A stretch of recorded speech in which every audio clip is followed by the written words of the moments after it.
Okay, now we're officially in the afternoon. Welcome once again, everyone.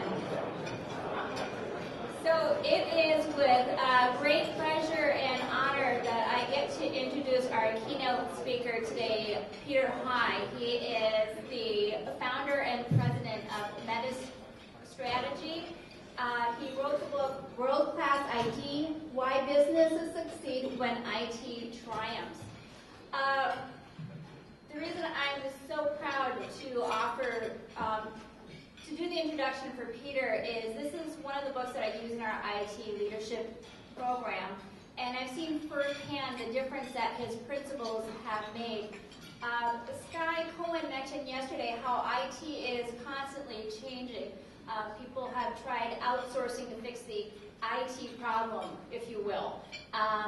We hear about the cloud. People are really, our end users, if they can get rid of us any way they can, they're going to try. And what Peter's teaching us today is how we can take the value that we offer to our organizations and stop being that traditional commodity. You turn on the water, as Sky was saying yesterday. You turn on the electricity. We offer true value with our knowledge in technology and our solutions.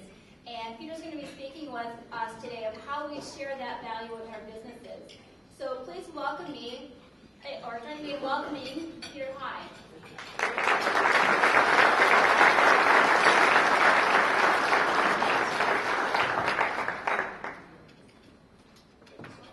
Thank you, Anne-Marie. What a nice introduction. Thank you all very much for that warm welcome. I want to start at the outset by thanking Benchmark Learning, especially Nicole Yeager, Eric Garrison, and particularly Corey Olson, who I would not be here if not for him. So I've got the wonderful post-lunch slot. I'm sure that everyone feels super energetic right now, just coursing with energy and lots of good dynamic questions you'll be ready to ask. And so be ready to pounce at any moment.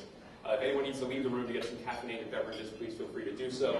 I will certainly be more enjoyable to listen to if you're caffeinated. So anyway, I do want to talk about some of the lessons from my book, but beyond the book as well, in terms of how IT organizations are doing their best to become more facilitators of innovation on behalf of the rest of the organization. What are some of the methods that they use? And I thought I would begin with some statistics.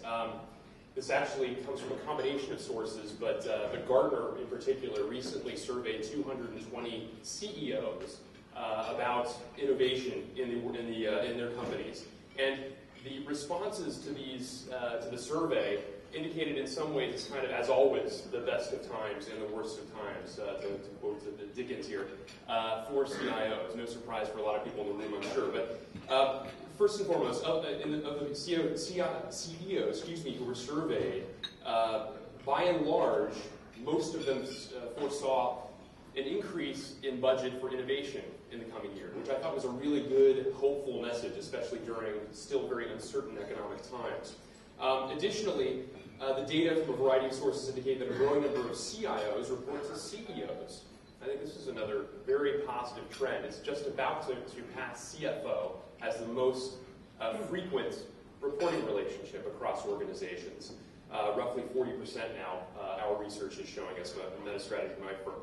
And then lastly, this comes from an article I wrote for CIO magazine in March. Something that I refer to as the CIO squared has emerged. So the people who have both the role of Chief Information Officer as well as Chief Innovation Officer. There are a couple of examples, prominent ones. Tim Stanley, formerly now of Harrah's Entertainment, which is now called Caesars Entertainment. Ben Allen of Marsh & McLennan is another executive who has both those titles. Other people refer to this as the CIO Plus. There are a lot of CIOs now who have CIO responsibilities and some additional responsibilities, whether it's for the shared services or for the business transformation, which certainly has innovation implications, or supply chain. And again, I think this is a really wonderful trend that has emerged, suggesting that some of the things that are coming out of some of the practices, some of the successes emerging out of the IT department lend themselves well for responsibility in other areas, for like improvements potentially in other areas. I think a really great sign. On the negative side, however, when asked to identify the leader of innovation in the corporate structure, 1/3 of the CEOs selected themselves. No hope there aren't too many CEOs in the audience. Not so surprising that the egos they tend to have, that they're saying, I am, the good ideas come from my mind.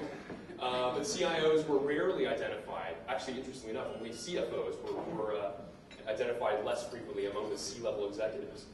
Now, you can kind of couch this a little bit because I think a lot of the CEOs may be taking credit for ideas that are coming from others, in fact, perhaps in some cases from CIOs. And it's also, I think, a reflection for the fact that a lot of CEOs still aren't curious about IT, knowledgeable about IT, interested in the IT implications of their business. Thankfully, that is changing tremendously, but there's still some room to grow there.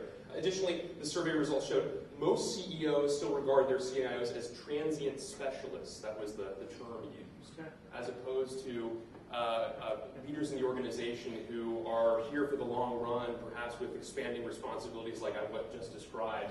Again, I think if this survey were done a couple of years ago, you'd see that there are less CEOs that see that as the example, but nevertheless, there are still some that do.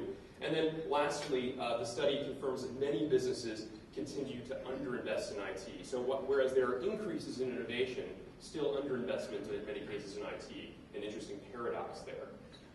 So the question then that I pose is, what can a CIO do to raise the profile of the role? And what I'd like to do today is talk about a few, I hope you'll find practical lessons. I really hope there are some things I'll be mentioning that you can take back today and tomorrow and begin to put into your own practices, your own IT departments, whatever role you might have, in order to ratchet up that performance of your organization and hopefully gain some credibility, some increased credibility with the business that you serve. So in order to be a driver of innovation, what are some of the changes that are happening? And I wanted to start with or continue with a little bit of a history lesson. So oftentimes, especially 5, 10, 15, 20 years ago, the CIO role really is only about 25 years old, the IT department was comparable to this train, pulling up to various silos, having orders dumped on them, and they proceed down the rails to do what it is that they're supposed to do, what they've been asked to do, what they have been told to do in many cases. And by the way, the analogy also holds because the silos themselves do suggest there's not enough collaboration happening across those different business areas. Now, I wouldn't be surprised if there's a lot of people in the room whose responsibilities and departments reflect this reality. And I hope that as I'm speaking throughout this session, that I'm speaking to people who are even on the lower level rungs of the ladder of trying to achieve higher performance, because I think there are some practical things that you can do as well.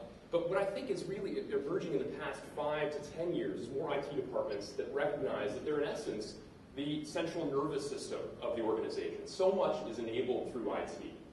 I was preaching to the choir, I'm sure, at this point, but nevertheless, I think there's so much that you can call out as delivered through IT that benefits internal colleagues as well as external customers, and not recognizing that as a real opportunity to improve the profile of IT and improve the value of what you are delivering, I think is missing the boat a bit. So an important, I think, lesson or message about how IT departments are transforming to one degree or another.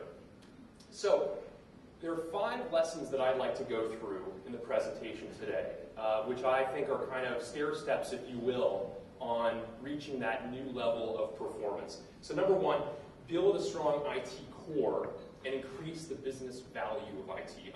There will be several pages relative to each of these 5 points. So I'll introduce them, then dive into the details. So that's number 1.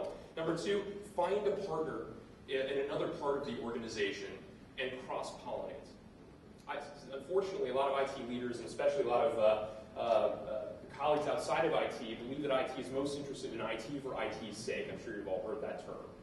So in order to get over the hump of that perception, find another part of the organization, another C-level person, the head of a product area or a service area, who you can begin to partner, who can become a champion of sorts, maybe somebody who is more curious about technology, a user of technology, and understands the dynamism of what is delivered through technology. So that's number 2. Number 3, develop an R&D mentality to bring ideas to the rest of the organization. There's so many new exciting things that are happening in IT, generally speaking, and keeping aware of that landscape and how it is evolving, and then translating that back into your organization and the value that some of these ideas might bring. Very, very important. Fourthly, build skills in your team